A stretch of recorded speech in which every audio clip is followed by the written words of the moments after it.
қаласындағы орта мектебі 2-е сынып оқушысы Қиласова Тожайна.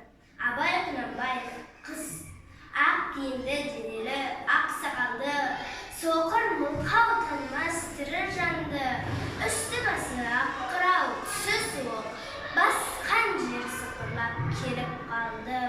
Демалысы үскіріп, аяз бен қар, кәрі құдам қыс келіп әлек салды.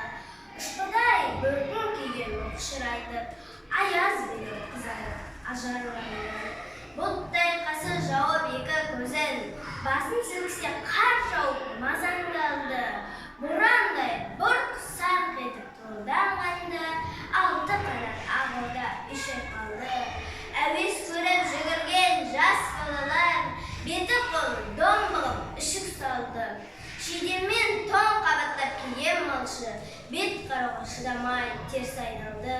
Қар тепкенге қажымас қайран жылқы, титығы құруына азап қалды. Қыспен бірге тұмсығын салды қасқыр, малшылар қорқылман еткен малды, соңғы малды жайып күзетулер, ұйқы түрмес қайрат қыл бұз қамалды. Ит жегенше Құндыбай қана